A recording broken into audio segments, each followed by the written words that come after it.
Shalom bien-aimés, shalom frères et sœurs, que la paix, la grâce et la communion du Saint-Esprit soient votre partage. Que Dieu vous bénisse de partout où vous nous suivez. Prions le Seigneur. Éternel notre Dieu, Dieu Tout-Puissant, le Créateur des cieux et de la terre, nous te disons merci. Merci pour le sacrifice de la croix. Merci pour l'œuvre de Golgotha. Merci pour la transformation, la guérison, la délivrance et la vie éternelle. Que ton nom soit glorifié. Au nom de Jésus, notre Seigneur et Sauveur, nous disons gloire et louange à toi, Seigneur. Le temps nouveau, chantons gloire à l'agneau. Nous recevons le Christ, c'est qui l'avait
promis, le sang d'esprit.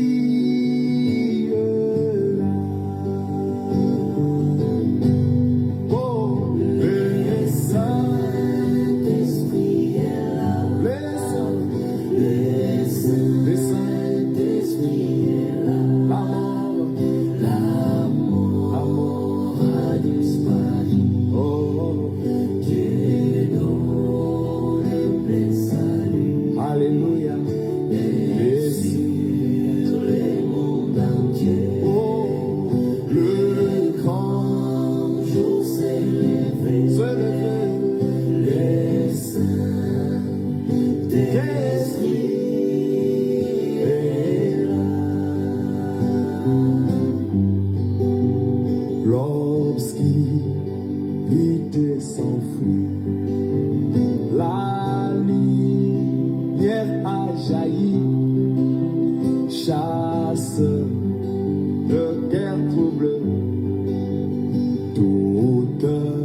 Repends l'esprit des foi, le Saint-Esprit est là. Le Saint-Esprit est là. Oh, le Saint-Esprit est là. Est là. L'amour a disparu. Dieu donne le salut. Alléluia. Et sur les mondes entiers. Oh, le grand jour se lever. Les saints, d'esprit est là. Le grand consolateur vient remplir tous les cœurs. L'esprit de vérité nous met dans liberté. Il ouvrait le prison, repend la guérison. Le Saint-Esprit est là. Alléluia. Le Saint-Esprit est là. Les saints, Le Saint-Esprit est là. La mort a disparu. a disparu. Dieu donne le salut. Alléluia. Et sur le monde entier, Oh, le grand jour s'est levé. le Saint, Le Saint-Esprit le Saint-Esprit est là. que Tous les rachetés chantent leur liberté, car Christ a tout accompli. Bien-aimé dans le Seigneur, il a j'aimerais que tu chantes ta liberté parce que Christ a tout accompli. joyeux, Et que tu dises merci Seigneur pour tout ce que tu as fait sur la croix. car Que tu dises merci Seigneur pour la grâce que tu m'as faite. Que tu dises merci Seigneur pour tout ce qu'il a été pour toi. Parce qu'il est merveilleux, il est grand, il est redoutable, il est le Seigneur de gloire. encore une fois que Oh Seigneur, merci pour ce culte de cet après-midi, de ce soir. rachète. Alléluia. Chante la liberté. Christ a tout accompli. Il a donné l'esprit. Voyez trembler l'enfer. Le diable tremble. Car dans tout l'univers, le Saint-Esprit est là. Oh, Le Saint-Esprit est là. Le Saint-Esprit est là. L'amour a disparu. Dieu donne plein salut. Alléluia. Et sur le monde entier, Oh, le grand jour s'est levé. le Saint, Le Saint-Esprit est là. Bien-aimés dans le Seigneur, que la paix, la grâce et la communion du Saint-Esprit soient votre partage. Que Dieu vous bénisse, vous comble vraiment de sa grâce, vous remplisse de ses faveurs, pour la gloire de son nom, bien sûr, parce que tout ce que Dieu fait, il est fait pour un but. Tout ce que Dieu fait, il est fait pour notre bien. Tout ce que Dieu fait, il est fait pour notre salut. Voilà pourquoi si nous sommes là en ce moment, c'est parce que Dieu veut que nous puissions être véritablement participants de la nature divine et que nous soyons capables d'avoir part à l'héritage des saints dans la lumière. Parce que c'est ça l'objectif, c'est de nous rendre capables d'avoir part à l'héritage des saints dans la lumière. L'héritage des saints dans la lumière, c'est la vie éternelle. L'héritage des saints dans la lumière, c'est la grâce de Dieu. L'héritage des saints dans la lumière, c'est la bénédiction éternelle que Dieu nous a accordée en Jésus-Christ. Et cette bénédiction-là, nous la recevons lorsque nous donnons notre cœur à Jésus, lorsque nous l'acceptons comme notre Seigneur et Sauveur, parce qu'il est notre Dieu, parce qu'il est notre Seigneur. Voilà pourquoi, bien-aimés, nous allons lire notre texte. Vous connaissez le texte, c'est dans Marc chapitre 8, verset 22. C'est ce texte-là que nous sommes en train d'expliquer et nous allons prendre le texte que nous avons lu récemment. Dans Ésaïe chapitre 42, verset 6. C'est ce texte-là que nous allons ajouter encore d'autres choses là-dessus pour nous permettre d'avancer un peu parce qu'il faut qu'on avance. Ésaïe 42, verset 6, la parole de Dieu nous dit clairement, nous lisons au nom de Jésus-Christ. Il dit, « Moi l'Éternel, j'étais appelé pour le salut. Moi l'Éternel, j'étais appelé pour le salut. Et je te prendrai par la main, et je te garderai, et je t'établirai pour traiter l'alliance avec le peuple. Peut-être pour être la lumière des nations. Pour être la lumière des nations. C'est-à-dire quand Dieu nous a appelés, il nous a appelés pour le salut. Il dit, je t'ai appelé pour le salut. Bien-aimés, c'est pour le salut que Dieu nous a appelés. C'est pourquoi je me pose souvent la question. Les gens qui se chamaillent, les gens qui se disputent l'œuvre de Dieu, les gens qui se combattent dans les assemblées, les gens qui sont derrière l'honneur, la gloire, qui sont derrière l'argent, qui sont derrière les choses de ce monde. Est-ce que ces gens réalisent véritablement que Dieu les a appelés pour le salut? Parce que si Dieu ne t'a pas appelé pour le salut, alors bien aimé, tu perds ton temps.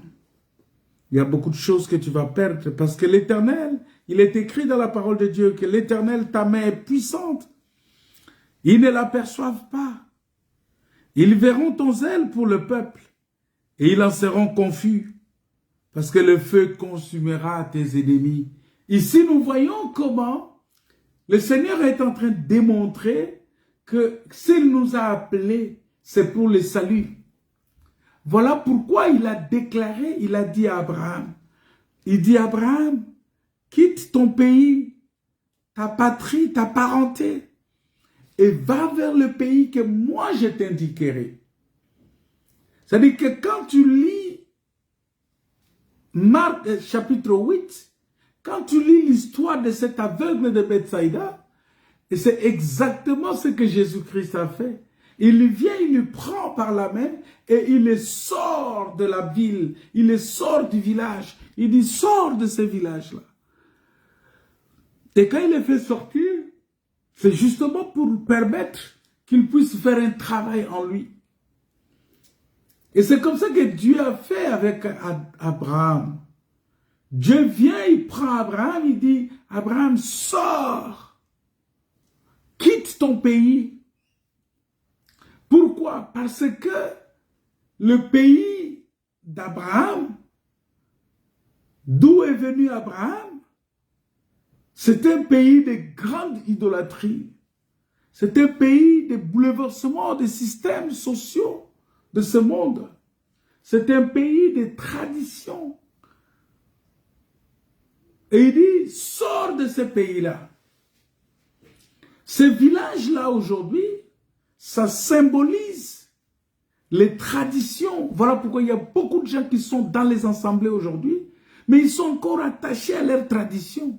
Ils sont encore attachés à leurs coutumes. Ils sont encore attachés à leurs pratiques ancestrales. Ils sont encore connectés à ces choses-là. Ils ne sont pas encore délivrés complètement.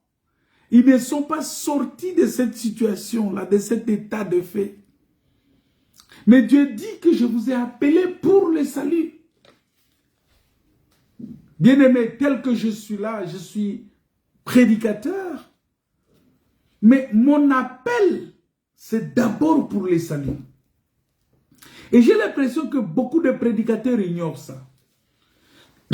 Voilà pourquoi la plupart des prédicateurs s'accrochent au titre qu'ils reçoivent. Ah, je suis pasteur, il faut me respecter. Oh, je suis apôtre, il faut me respecter. Oh, je suis ceci, il faut me respecter. Mais non. Tu es appelé pour le salut.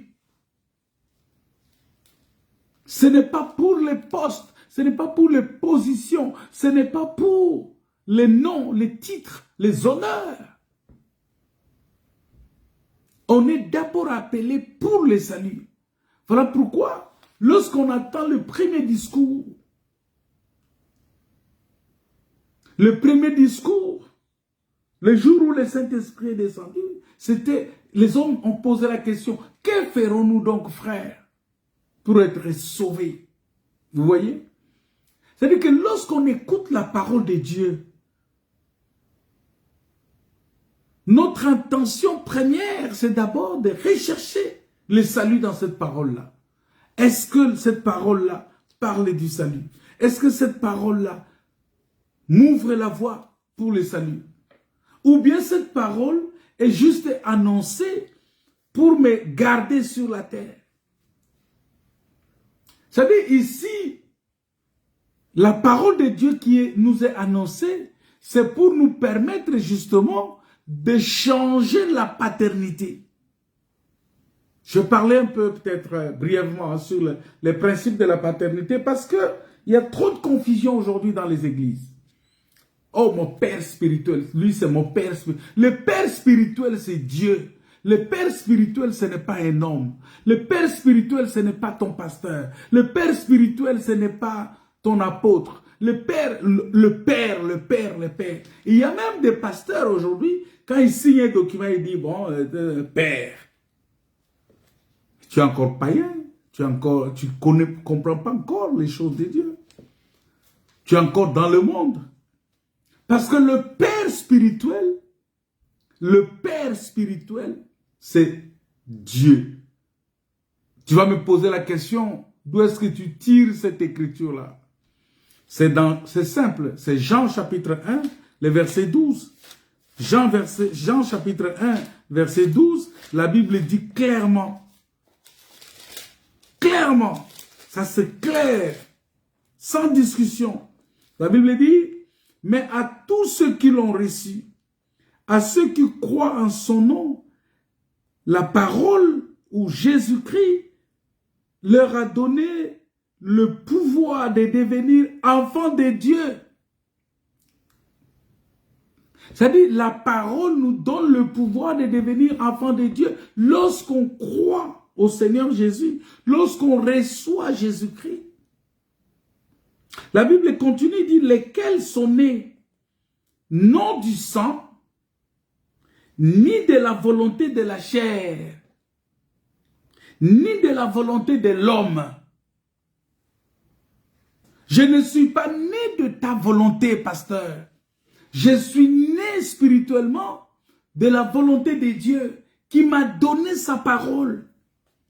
Mais de quel droit tu fais de moi ton fils? Alors les gens vont dire, ah mais Paul a appelé Timothée mon fils. Comment tu peux expliquer ça? Il y a des gens qui lient aussi par le fait que il a baptisé quelqu'un, la personne là devient automatiquement son fils. Je vous pose la question simple. Jean-Baptiste a baptisé Jésus. Est-ce que Jean-Baptiste est devenu le père de Jésus?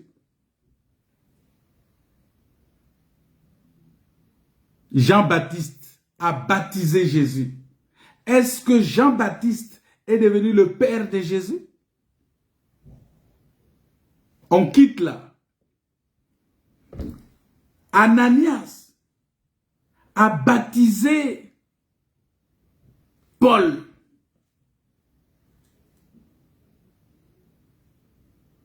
Est-ce que pour autant que Paul est devenu fils d'Ananias?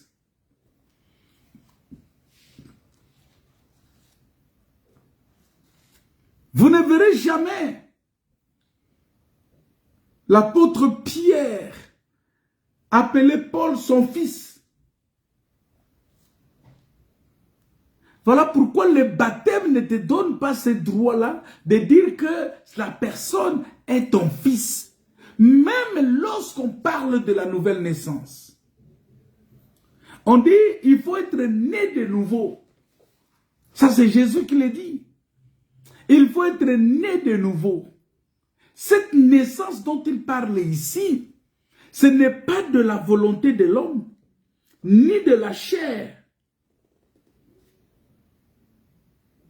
ni du sang. Mais c'est de la volonté de Dieu. La nouvelle naissance est l'œuvre de la volonté de Dieu. Voilà pourquoi, lorsqu'on amène quelqu'un au Seigneur, nous n'avons pas le pouvoir de transformer cette personne-là. Le seul qui a le pouvoir de transformer cette personne, c'est Dieu. C'est Jésus-Christ. Voilà pourquoi ceux qui ont amené l'aveugle né à Jésus, ils l'ont prié. La Bible dit qu'ils l'ont prié de le toucher. Oh Seigneur, touche-moi. Oh Dieu, touche mon frère. Oh Éternel, touche ma sœur. Oh Dieu Tout-Puissant, touche ce peuple.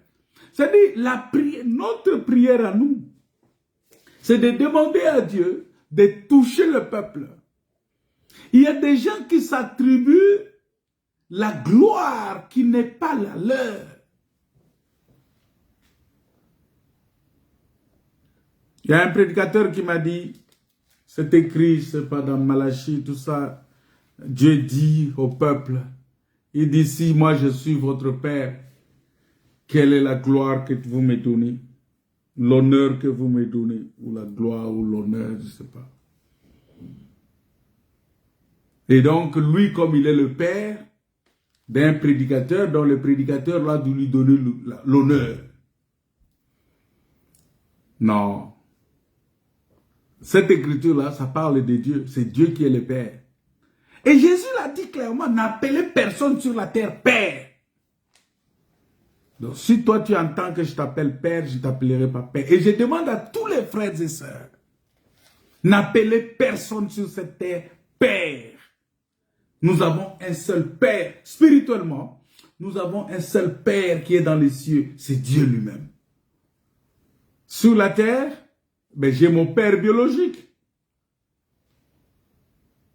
Que je peux appeler papa ou mon Père.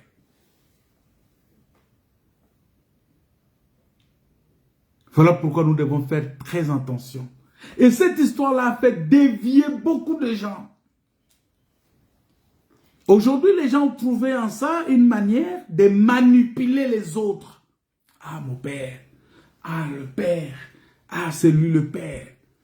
Et aujourd'hui, quand un père dit quelque chose, on doit dire oui et amen. Mais non, mais écoutez, mais vraiment. Est-ce que c'est que quand il dit quelque chose, tu n'as pas besoin de vérifier?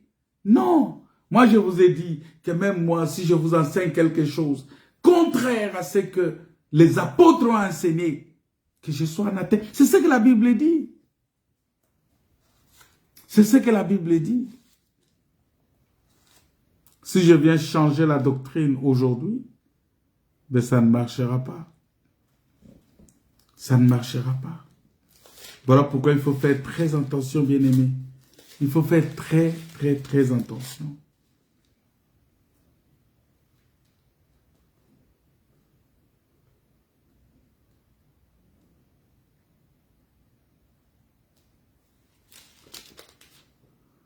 pourquoi Jésus-Christ, il dit, nul ne peut venir au Père s'il n'est attiré. Nul ne peut venir à moi s'il est attiré par mon Père. Et nous voyons comment Dieu éternel agit au milieu de son peuple. Voilà pourquoi il faut faire très attention. Moïse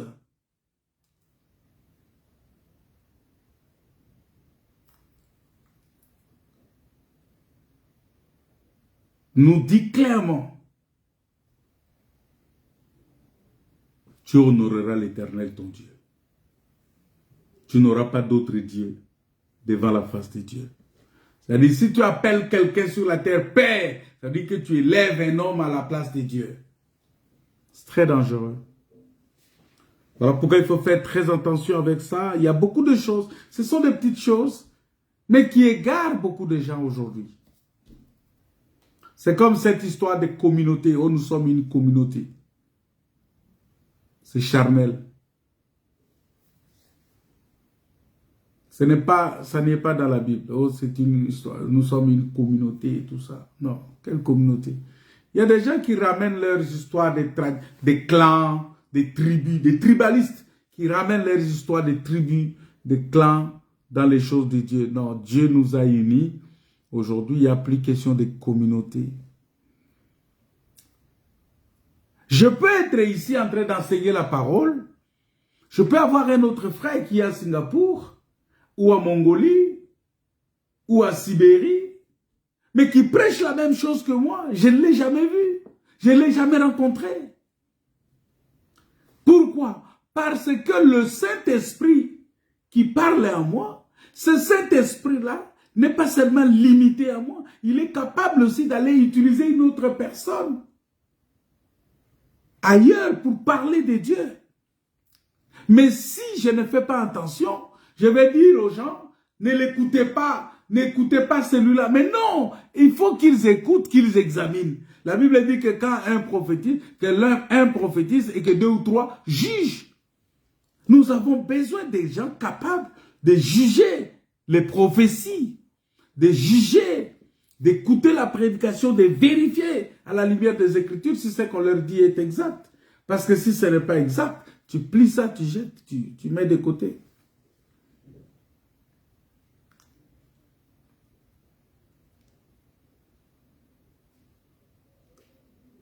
Communauté. Oh, nous sommes communauté des assemblées telles, communauté des assemblées. Non, ces organisations-là mèneront beaucoup de gens en affaires. Parce que Dieu nous a appelés au salut, pas de l'organisation. Non. Ces organisations, toutes ces organisations-là, ces associations, ces organisations, Dieu nous a appelés au salut. Et je dois, la Bible, mais l'apôtre Paul l'a dit, que je dois travailler pour ne pas qu'après avoir prêché aux autres, je me retrouve moi-même aussi être rejeté. Non. Parce que je sais pertinemment bien qu'en ce temps-là, quand Christ viendra, il dira à beaucoup de gens, mais je ne t'ai jamais connu. Retire-toi de moi, serviteur d'iniquité. Ça va être grave. Ça va être grave. Voilà pourquoi, bien-aimés dans le Seigneur, il est important pour nous de comprendre ces choses. Parce que la main de Dieu, comme je l'ai expliqué, c'est la grâce. Quand Dieu tend sa main, il te prend par la main, c'est une faveur imméritée. C'est la grâce de Dieu. Maintenant, la grâce de Dieu est manifestée par le ministère de la parole.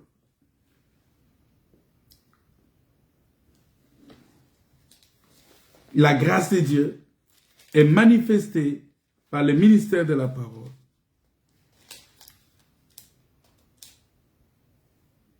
On va lire ça.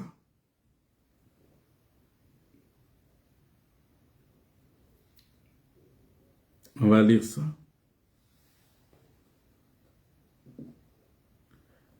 Éphésiens chapitre 4, verset 7.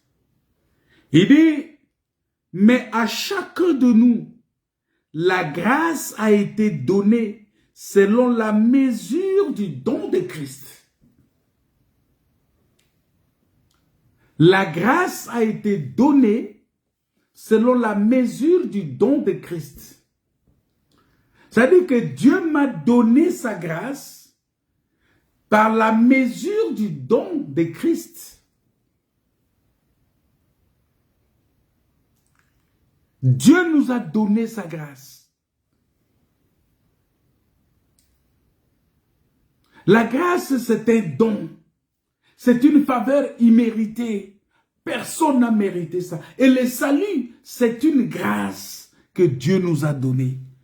Le salut, c'est une grâce. C'est-à-dire que je suis sauvé. C'est pourquoi Éphésiens 2 dit que nous sommes sauvés par la grâce.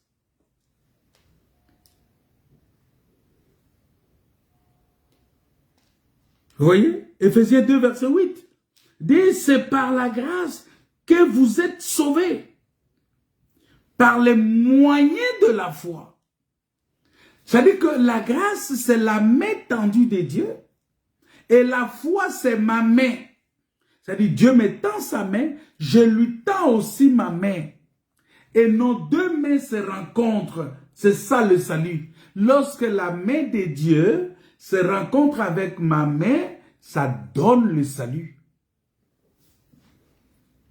Or, dans la main de Dieu, il y a 5 doigts. Et vous savez que Dieu utilise son doigt pour écrire. Les doigts de Dieu a écrit. Les doigts de Dieu écrit. Par exemple, sur le mur du roi Nebuchadnezzar, c'était le doigt de Dieu qui a écrit. Par exemple, sur les 2 tables de pierre que Moïse a taillées, c'est le doigt de Dieu qui a écrit. Par exemple, lorsqu'on a amené la femme adultère à Jésus pour être lapidée, c'est le doigt de Jésus-Christ qui a écrit, qui a libéré, délivré cette femme-là. C'est-à-dire que lorsque Jésus utilise son doigt pour écrire à terre, ça délivre automatiquement cette femme-là. Seulement cet exercice-là, cet exercice du doigt qui écrit sur la terre, ça délivre. Ça veut dire quoi? Ça veut dire tout simplement que lorsque la parole de Dieu est faite chair, c'est-à-dire que lorsque la parole de Dieu devient vie en nous, c'est une parole faite chair. Parce que la terre, c'est la chair ici. Alors écrire sur la... Quand Christ écrit sur la terre, c'est-à-dire qu'il laisse la trace sur la terre. C'est-à-dire il fait la parole de Dieu devient chair. Prend le corps, prend la forme. C'est ça qui produit le salut. C'est ça qui amène le pardon de péché. C'est ça qui donne le salut. Il faut que la parole soit faite chair. Il faut que je devienne capable de démontrer par ma façon de faire, ma façon de parler, ma façon de vivre, ma façon d'être, ma façon de penser. Il faut que je démontre que je suis véritablement enfant de Dieu, que la parole de Dieu est en moi. C'est-à-dire que quand les gens me voient, que les gens voient la parole, mais c'est à cela que Dieu nous a appelés, parce que Dieu nous a appelés au salut. Il nous a appelés pour notre salut. Il est important, bien-aimé. Donc, dans la main de Dieu, nous voyons l'œuvre du doigt. Alors, on ne sait pas quel doigt peut écrire. Vous voyez? On ne sait pas quel doigt peut écrire. Voilà pourquoi ces doigts-là, c'est des dons que Dieu nous a donnés. Dans la main, Dieu a donné les doigts. La main, c'est une grâce. Mais dans cette main-là, il y a les doigts que Dieu a donnés pour permettre d'écrire. Voilà pourquoi l'apôtre Paul dit que vous êtes manifestement une lettre écrite par nous. C'est-à-dire, nous sommes une lettre écrite par l'apôtre Paul. C'est-à-dire que Paul était un doigt de Dieu qui a écrit la lettre, qui et cette lettre-là, c'est nous. Cette lettre-là, c'est toi. C'est-à-dire que tout celui qui a reçu l'enseignement de Paul, il est une lettre que Paul a écrite. Lorsque tu reçois l'enseignement des apôtres, tu es une lettre écrite par les apôtres.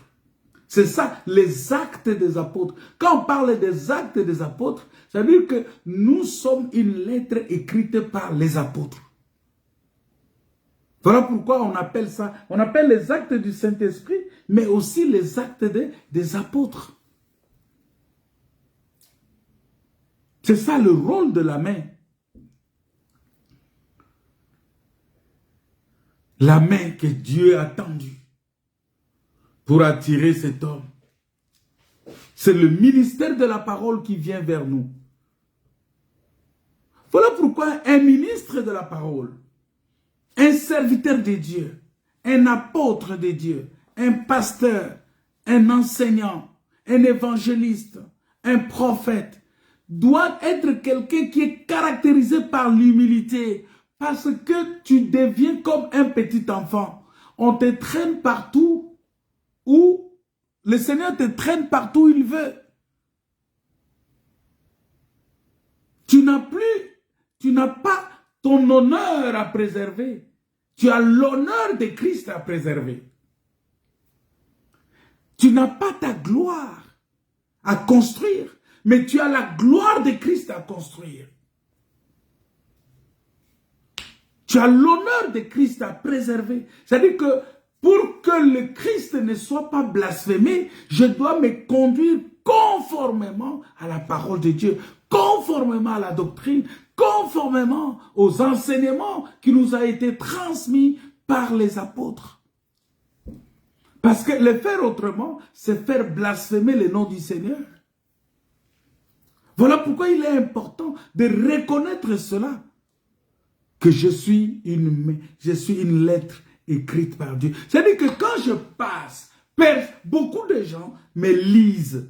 C'est-à-dire que quand ils me lisent, ils lisent Christ en moi. Ils lisent Christ en moi. Quand on me regarde, on est en train de lire. Vous voyez, au lieu de prendre une Bible comme ça, commencer par rechercher des versets, toi, tu peux devenir un verset biblique. Nous, en tant qu'enfants de Dieu, si on a besoin de connaître quel est l'amour de Dieu, c'est quoi l'amour de Dieu, on te regarde. On regarde ma soeur, on regarde mon frère, on voit l'amour de Dieu. Si on a besoin du pardon, de comprendre le pardon de Dieu, mais on vient seulement chez toi, ma soeur, on vient chez toi, mon frère, on regarde, on voit le pardon. Parce que la manière dont tu pardonnes, ce n'est pas la manière de ce monde.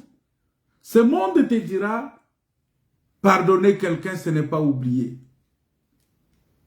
Mais Dieu te dit, quand tu pardonnes, tu dois oublier. Vous voyez? C'est très important. C'est très important. C'est-à-dire, nous devenons des écritures de la Bible. Des écritures de Dieu. C'est-à-dire que quand on nous regarde, on voit les écritures. On voit Jean 3, 16. On voit Luc chapitre 1, verset 1.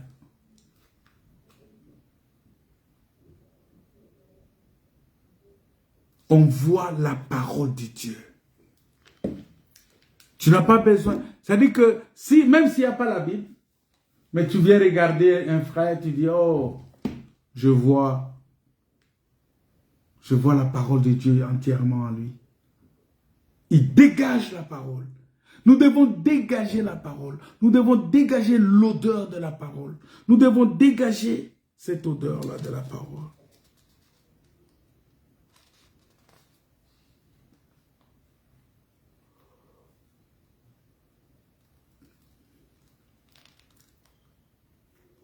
Vous voyez?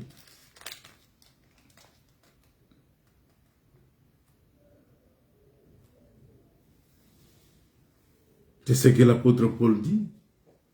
Dans 2 Corinthiens chapitre 3. Il dit ceci. Commençons, nous de nouveau, à nous recommander nous-mêmes. Ou avons-nous besoin, comme quelques-uns, des lettres de recommandation auprès de vous ou de votre part? Parce qu'il faut faire attention. Hein? Le Seigneur m'a enseigné quelque chose, que lorsque je ne peux pas baptiser quelqu'un qui est recommandé. Je dois baptiser quelqu'un qui a cru, c'est-à-dire qui a reçu lui-même la conviction d'être baptisé. Si tu n'as pas la conviction, si tu ne crois pas, si tu as été recommandé, voilà pourquoi je demande souvent aux parents d'éviter de pousser leurs enfants au baptême. Non, il faut, au contraire, il faut enseigner seulement ton enfant. La Bible dit, enseigne l'enfant sur la voie qu'il doit suivre, montre l'enfant la voie qu'il doit suivre. Quand il sera grand, il ne s'en détournera point. Mais ne pousse pas l'enfant à aller se faire baptiser pendant que lui-même n'est pas encore convaincu. Ne pousse pas ton mari à aller se faire baptiser simplement pour te faire plaisir. Ne pousse pas ta femme à aller se faire baptiser. Non, le baptême par recommandation n'est pas bon. Le baptême doit se donner par la conviction.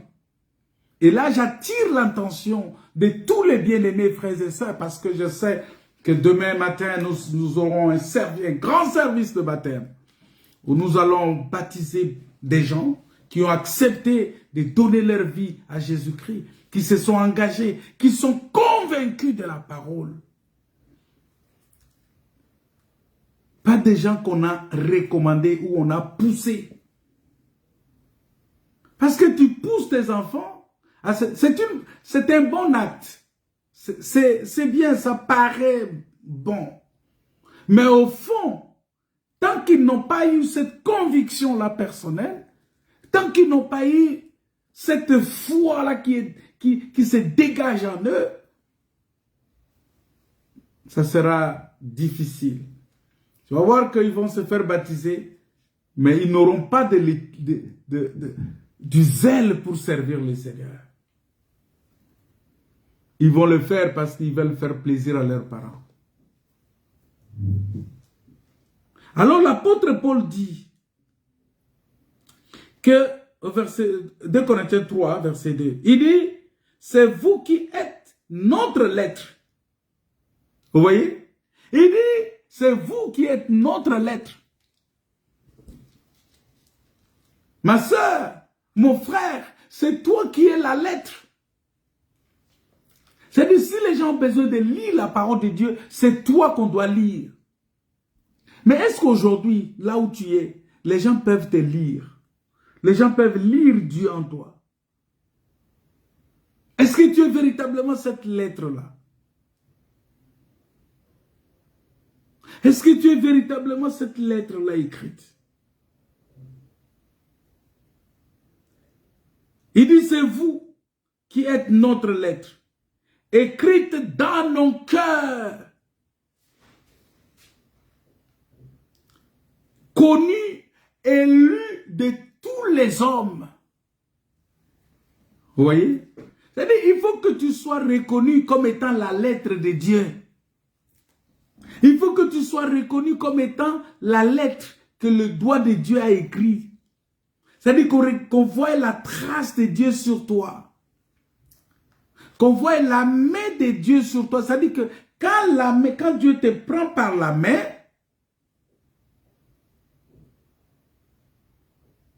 on doit voir la trace de la main de Dieu sur ton corps. C'est ça le salut. Quand Dieu t'appelle et quand Dieu te prend par la main, on doit voir la trace de la main de Dieu sur toi. C'est très important, bien-aimé. C'est très important. Il dit, que cette lettre-là, écrite dans nos cœurs, doit être connue, mais aussi doit être lue de tous les hommes.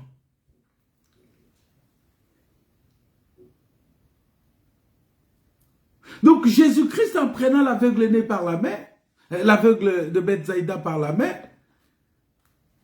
il était en train d'écrire une lettre.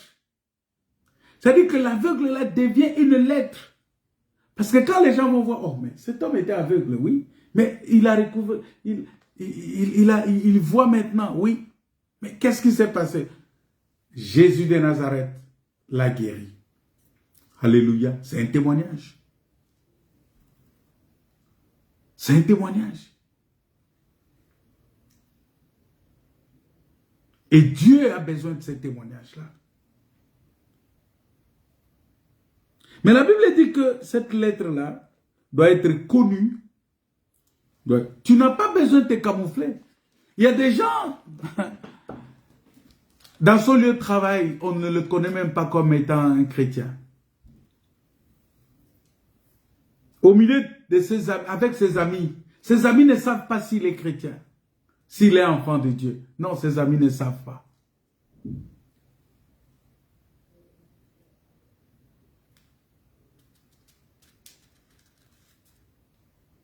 Mais tu dois être connu.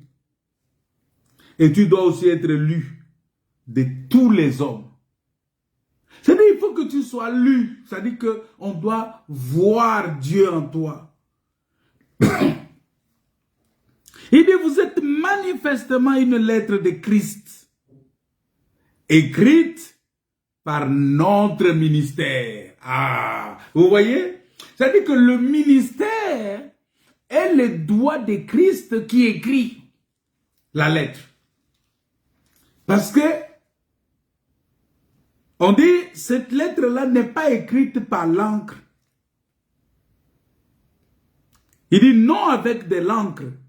Parce que si c'est avec de l'encre, ça veut dire que ça va échapper au doigt. Même si le doigt doit tenir le stylo ou la plume de l'encre pour écrire.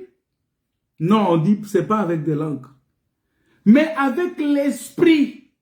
Oh, nous voyons que quand le doigt de Christ écrit, c'est l'esprit. Vous voyez? Ça dit que Christ, la lettre de Christ est écrite par notre ministère. On dit, mais c'est écrit avec l'esprit du Dieu vivant. C'est là où je vous démontre que quand on parle de Dieu, Dieu est esprit.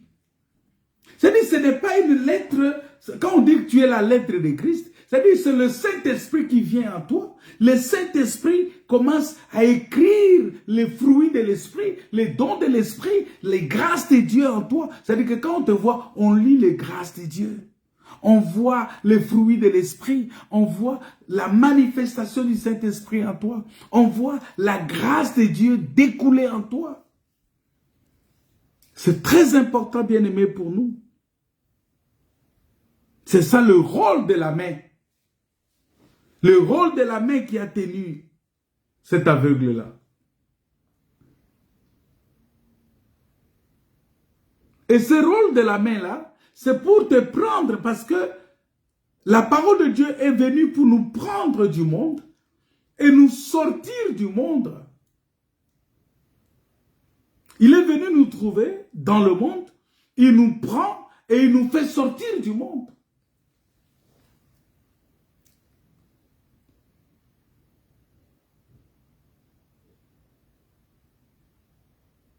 C'est très important.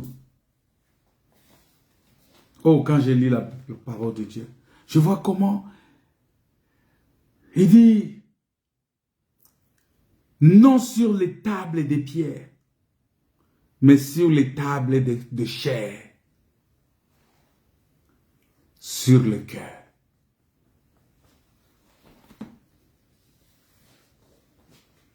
Lorsque quelqu'un, parce que si quelqu'un n'est pas encore convaincu, si quelqu'un n'a pas encore reçu l'écriture de Dieu dans son cœur, cette personne ne sera jamais engagée sincèrement pour Dieu.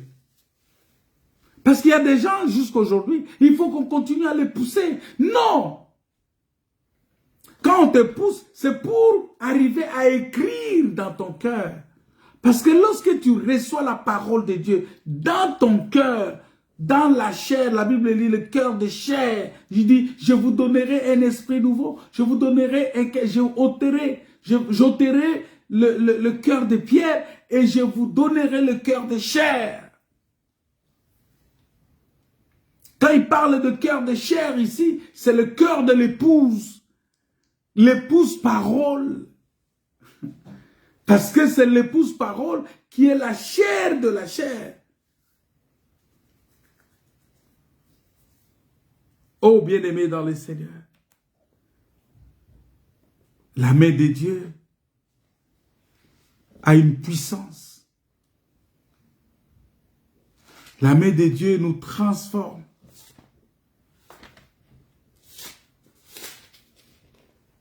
La main de Dieu nous guérit. Comme il dit ici dans la parole de Dieu. Il dit, l'Éternel, ta main est puissante. Mais ils ne l'aperçoivent pas.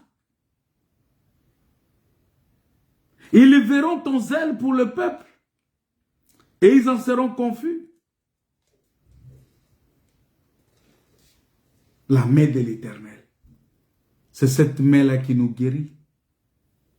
C'est cette main-là qui nous sauve. C'est cette main-là qui nous délivre.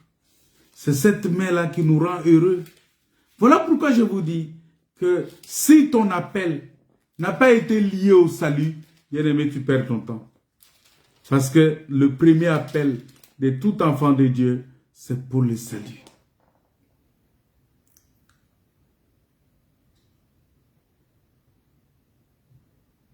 La Bible dit ceci. Mais parce que l'Éternel vous aime, parce qu'il a voulu tenir le serment qu'il avait fait à vos pères, l'Éternel vous a fait sortir par sa main puissante et vous a délivré de la maison de servitude. Vous voyez, la main puissante de Dieu, il vient pour nous délivrer de la maison de la servitude. Donc, Bethsaïda était la maison de la servitude. Et il fallait que Dieu utilise sa main pour délivrer l'aveugle de ce village-là. Il vous a délivré de la maison de servitude, de la main de Pharaon, roi d'Égypte. Et donc, sache donc que c'est l'Éternel, ton Dieu, qui est Dieu. C'est Dieu fidèle, qui garde son alliance et sa miséricorde jusqu'à la 1000e génération, envers ceux qui l'aiment et qui observent ses commandements. Quand tu observes les commandements de Dieu, tu es dans l'alliance avec Dieu. Et Dieu, c'est un Dieu respectueux de ses alliances, de son alliance. Et cette nouvelle alliance dans laquelle nous sommes aujourd'hui, c'est une alliance qui a été traitée via le sang de Jésus-Christ. Ce n'est pas le sang des animaux, ce n'est pas le sang des bêtes, ce n'est pas le sang des oiseaux, mais le sang de Jésus-Christ. Le sang de l'homme de Galilée, le sang de Jésus de Nazareth. Voilà pourquoi, bien-aimé, il est important de fois quand on se retrouve comme ça. Oh, je bénis le Seigneur, je dis, Seigneur, je suis véritablement la lettre écrite par Dieu. Il faut bénir le Seigneur pour cela. Il faut bénir le Seigneur. Parce que si tu ne bénis pas le Seigneur, ça va être compliqué. Ça va être compliqué. Bien-aimé dans le Seigneur, ma prière ce soir est que la main de Dieu puisse te toucher là où tu es. Que la main de Dieu puisse te toucher là où tu es. Que la main de Dieu te prenne là où tu es. Que la main de Dieu te transporte dans la gloire de Dieu.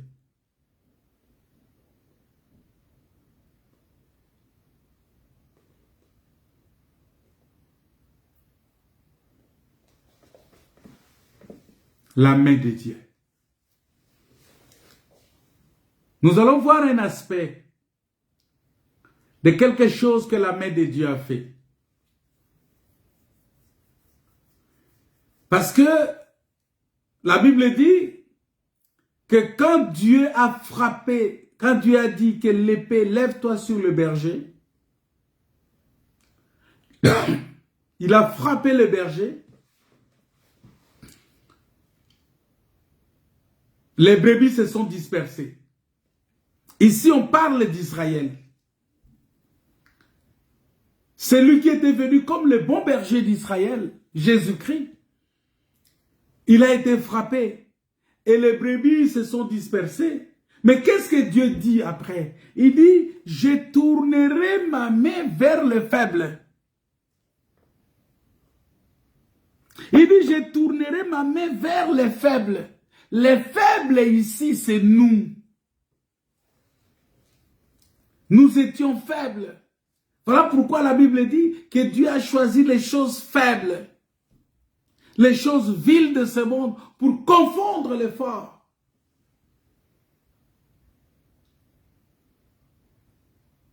Nous sommes ce peuple-là qui est faible parce que notre force, c'est Jésus-Christ. Notre force, c'est la parole. Notre force, c'est Dieu lui-même qui est notre force.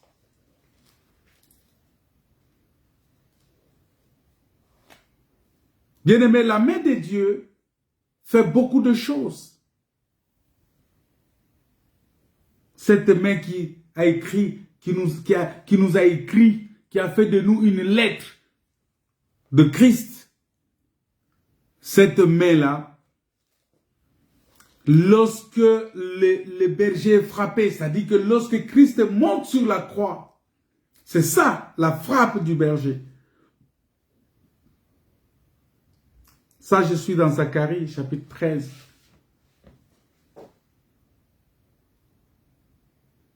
Dieu a frappé le berger. Les brebis se sont dispersées. C'est-à-dire Israël s'est dispersé. Et quand Israël s'est dispersé, Dieu a tourné sa main vers les faibles. Il a tourné sa main vers toi, vers moi. Nous qui étions faibles. Nous qui n'étions pas forts. Dieu a tourné sa main vers nous. Pour nous dire, venez, je vous prends par la main. Il nous prend par la main. Parce qu'il tourne sa main vers nous, les faibles.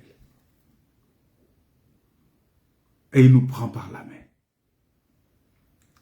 Il nous prend pour nous sortir du village. Il nous prend pour nous délivrer. Comme il a fait avec Israël. Il nous prend pour nous délivrer. Pour nous sortir de toutes ces situations difficiles.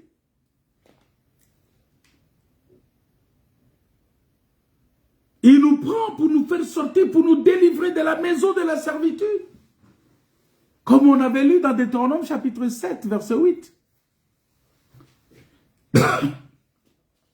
La main de Dieu agit en nous. C'est ça la grâce de Dieu.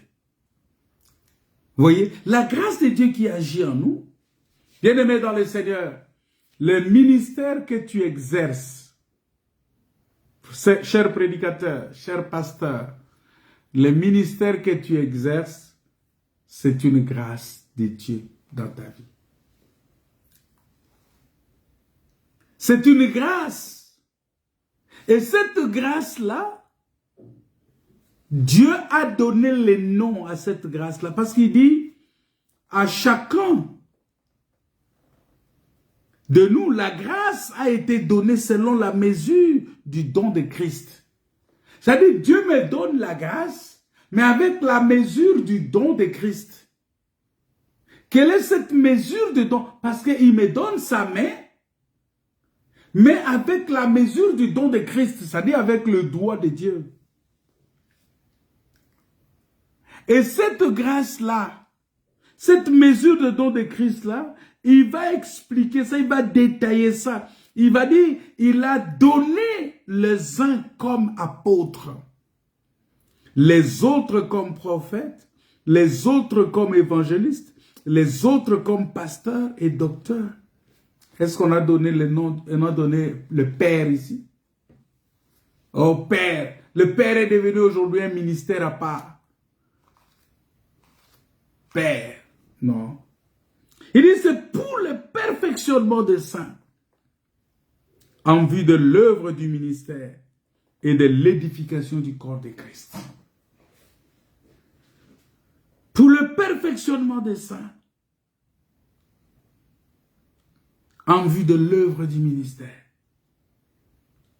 Parce que le perfectionnement, c'est la parole de Dieu qui nous perfectionne.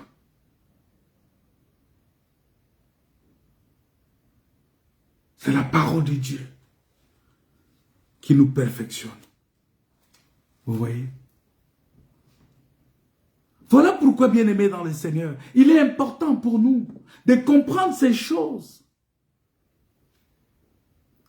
Que si Dieu est pour nous, qui sera contre nous?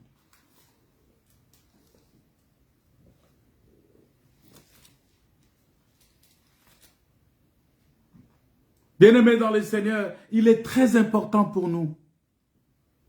Parce que Jésus, quand il a, vous voyez, il a beaucoup utilisé les mains pour la guérison de cet homme-là. Il a pris par la main, mais pour le guérir, il devrait lui imposer les mains.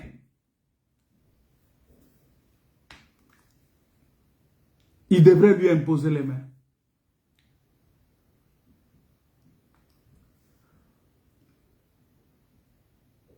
Il devrait mettre la salive sur ses yeux et les toucher.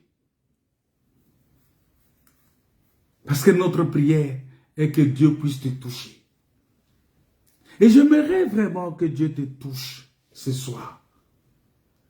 Que Dieu touche ta vie. Que Dieu te touche, qu'il touche ton cœur. Que la parole de Dieu puisse t'amener à être touché par Dieu. C'est très important. Voyez, la mesure du don de Christ qui émane de la grâce, ce sont ces 5 doigts.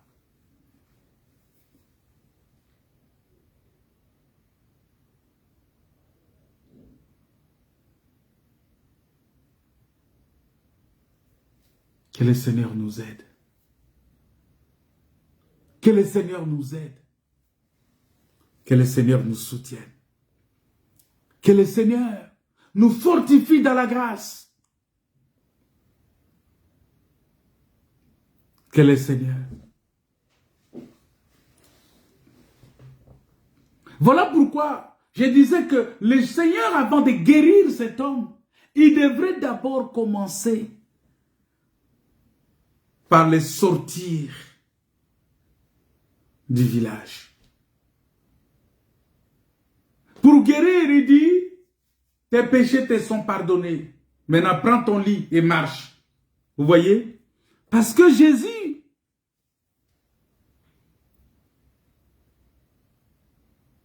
avant de nous bénir,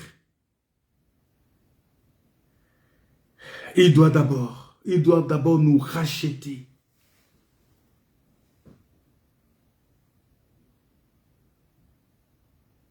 Il doit d'abord nous sauver. Il doit d'abord... Et le rachat, j'avais expliqué ça, le rachat ou le salut que Dieu nous accorde, c'est le pardon de nos péchés. C'est le pardon des péchés. C'est ça, c'est ce que Ésaïe 59 explique, que la main de l'Éternel n'est pas courte pour guérir, pour bénir. Oh, avant de bénir, il rachète.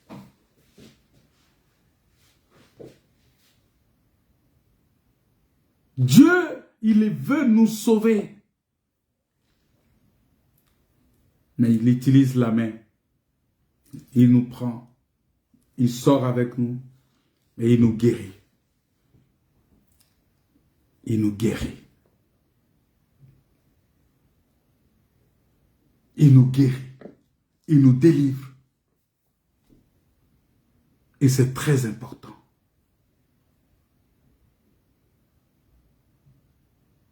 C'est très important. Parce que lorsqu'on nous conduit hors du village, c'est un acte qui est... C'est très fort cet acte-là.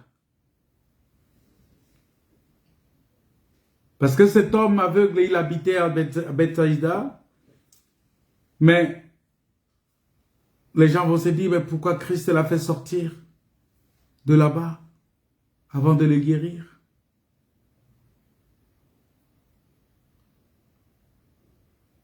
C'est tout simplement parce que Christ, il veut nous sortir du monde pour nous guérir. Et lorsqu'il nous guérit, il ne nous permet pas de retourner dans le monde. Voilà pourquoi il a interdit à l'aveugle. Il dit, ne retourne plus dans le village, mais rentre chez toi. Chez toi, c'est où? Parce que notre cité est au ciel. Quand Dieu nous dit d'aller dans notre maison, Jésus a dit, je m'en vais vous préparer une place. Lorsque je vais finir, je reviendrai, je vous chercherai pour que là où je suis, vous y soyez aussi. Parce que dans la maison de mon Père, il y a beaucoup de place. Vous voyez? Il dit, rentre dans ta maison, mais ne retourne pas au village. Parce que ta maison, notre maison, c'est Christ. Quand on dit entre dans ta maison, ça veut dire que entre en Christ, mais ne retourne plus dans le monde. Ne retourne plus dans le monde, mais rentre dans ta... C'est ce qu'il a dit dans... Attends, je vais lire ça. Le verset 26, il dit, alors Jésus le renvoya dans sa maison en disant, n'entre pas au village. Ne rentre pas au village. Non, il ne faut pas. Parce que le village ici illustre le monde. Ne retourne plus dans le monde, bien-aimé. Mais entre dans ta maison. Notre maison aujourd'hui, c'est Christ. La Bible dit, si quelqu'un est en Christ, c'est-à-dire si tu es dans cette maison-là, qui est Christ, tu es une nouvelle créature. Les choses anciennes sont passées. Toutes choses sont devenues nouvelles. Toutes choses sont devenues nouvelles. Quelle grâce. Quelle grâce. Parce que Bethsaïda ici démontre la maison de servitude, comme nous avons lu dans Deutéronome chapitre 7, verset 8, que la maison de servitude ici, il faut sortir de la maison de servitude. C'est comme ça que Israël, Dieu, avant de bénir Israël, il a sorti d'abord de l'Égypte. Il l'a amené dans le désert pour écrire. Il devient une nouvelle lettre écrite. Il fallait sortir Israël en dehors du... Sortir de l'Égypte. Sortir le peuple de Dieu de l'Égypte. Il fallait sortir Israël de l'Égypte. De la maison de la servitude. Il faut qu'il sorte de ce monde incrédule. Parce que lorsqu'il quitte son pays, il sort de son pays. Il sort de ce monde.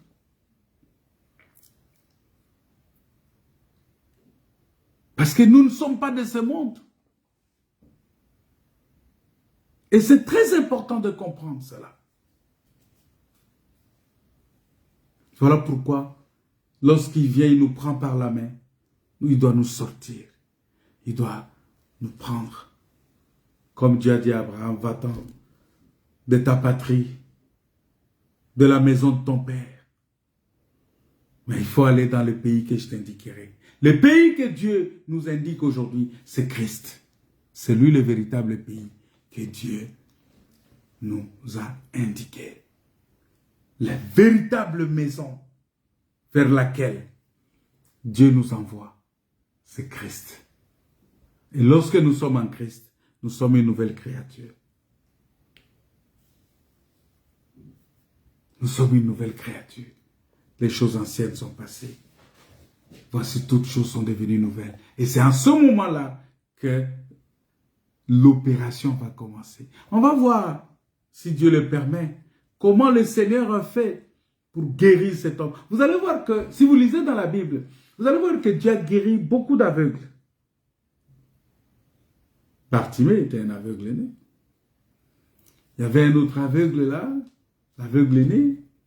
Il y a l'aveugle de Bethsaïda. Il y a l'aveugle qu'on a envoyé se laver les yeux dans le Siloé. Vous voyez, c'est un miracle identique, mais l'opérationnalisation est différente. Qu'est-ce que Dieu veut nous enseigner ici? Il faut faire attention, Dieu n'est pas mécanique. Il ne faut pas mécaniser Dieu. Il y a des gens qui sont, beaucoup de pasteurs qui sont aujourd'hui des robots, sont robotisés, programmés. En dehors de la manière dont ils sont programmés, ils ne peuvent pas. Et ce sont ces gens-là qui sont... Il appelle quelqu'un, oh père, ça c'est mon père. C'est-à-dire, en dehors des enseignements que son père lui a donnés, il ne peut pas, il n'a pas de contact, il n'est pas en contact avec le Saint-Esprit. Il est en contact avec les syllabus, il est en contact avec les brochures, les livres, mais il n'est pas en contact avec le Saint-Esprit. C'est compliqué. Il faut être en contact, bien-aimé, avec le Saint-Esprit. Au lieu d'être en contact avec les brochures, les syllabus. Non. Il faut être en contact avec le Saint-Esprit. C'est très important ce que je dis là. Il ne faut pas que tu sois quelqu'un qui est en contact seulement avec les brochures. Quand tu lis les brochures, tu es content. Non. Il faut écouter les enseignements. Mais il faut que le Saint-Esprit développe à toi les enseignements. Beaucoup de prédicateurs ont des difficultés aujourd'hui en ce que le Saint-Esprit développe en eux les enseignements. Parce qu'ils sont tellement attachés. Ils ne lisent plus la Bible. Ils lisent les brochures, ils lisent les livres des autres. Je ne dis pas que c'est mauvais de lire les autres. Mais il ne faut pas que cela soit ta source d'inspiration. Laisse que la parole de Dieu soit ta source d'inspiration. Que les Écritures soient ta source d'inspiration. C'est-à-dire quand tu lis les Écritures, le Seigneur te parle. Le Seigneur se présente lui-même dans cette Écriture-là. C'est-à-dire que, parce que Jésus a dit, il est question de moi dans cette Écriture. Vous voyez? C'est-à-dire que quand tu prends une Écriture, il faut que tu trouves, il est question de moi. Il faut que tu voies le Messie. Il faut que tu voies le Christ. Il faut que tu voies le salut dans cette Écriture. C'est très important. Que Dieu vous bénisse. Que Dieu vous comble de sa grâce. Bien-aimés dans le Seigneur, il est important pour nous de comprendre que nous sommes sauvés par la grâce. Nous sommes sauvés par la grâce au moyen de la foi.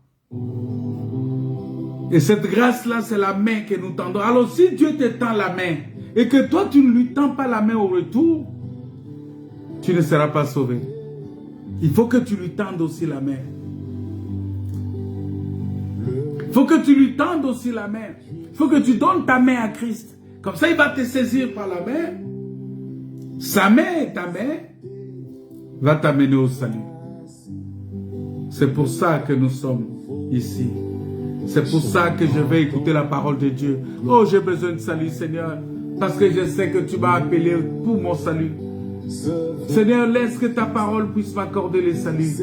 Que ta parole puisse accorder le salut à chacun de nous. Que ta main puissante puisse nous conduire. Que nous soyons véritablement cette lettre écrite par toi, Seigneur.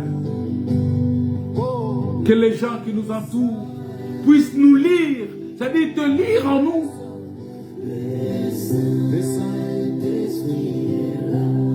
Que nos entourages, dans la famille, dans les lieux de travail, qu'on lise Christ en nous. Que ce ne soit plus moi qui vis, Seigneur. Que ce soit Christ qui vit en moi. Que ce soit Christ qui vive dans la vie de ma soeur, de mon frère. Au nom de Jésus. Soyez bénis, mes frères et sœurs. Si vous avez été bénis par ce message, je vous demande seulement de partager cela à d'autres personnes que vous connaissez, qui peuvent aussi écouter comme vous. J'annonce que tous ceux qui n'ont pas encore reçu le baptême au nom du Seigneur Jésus, dans l'eau, vous avez l'occasion de vous faire baptiser au nom de Jésus si vous croyez. Parce qu'on ne peut pas baptiser quelqu'un qui ne croit pas. Si tu crois de tout ton cœur, cela est possible. Pas un baptême recommandé, pas un baptême poussé, mais un baptême que tu reçois la conviction du fond de ton cœur. Tu es convaincu toi-même que je suis convaincu de me faire baptiser. Je suis convaincu de Jésus. Je suis convaincu de la parole. Je suis convaincu de la puissance de Dieu. Par cette conviction-là, nous allons te plonger dans l'eau. Au nom du Seigneur Jésus-Christ. Pour le pardon de tes péchés. Afin que tu reçoives le Saint-Esprit comme don que Dieu a promis. Que Dieu vous bénisse. Que Dieu vous comble de sa grâce. Que Dieu vous soutienne. Au nom de Jésus, notre Seigneur et Sauveur, nous disons Amen. Soyez bénis, bien-aimés. Donc demain matin, nous serons en service de baptême pour baptiser les quelques frères et sœurs qui ont pris cet engagement de bonne conscience. Si tu es dans les environs, tu es à Rouen, tu es à Dieppe, tu es au Havre, tu es à Paris, tu veux te faire baptiser, l'occasion t'est donnée, tu peux te déplacer. Jésus s'était déplacé pour aller se faire baptiser. Tu peux te déplacer, tu peux nous contacter inbox, tu peux nous contacter en inbox pour nous demander pour le programme. Nous allons partager le programme avec toi et tu peux nous rejoindre si tu crois cette parole. Nous allons te baptiser au nom de Jésus-Christ pour le pardon de tes péchés. Que Dieu vous bénisse, que Dieu vous comble de sa grâce.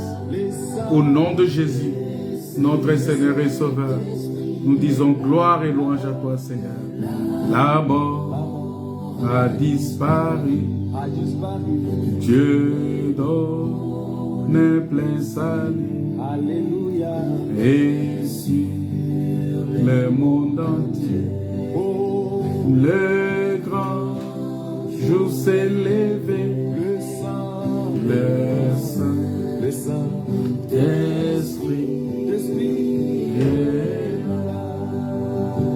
N'oubliez pas que nous aurons culte dimanche à 14h. À 14h, nous serons en culte. Nous allons bénir le Seigneur. Nous allons louer le Seigneur pour cela.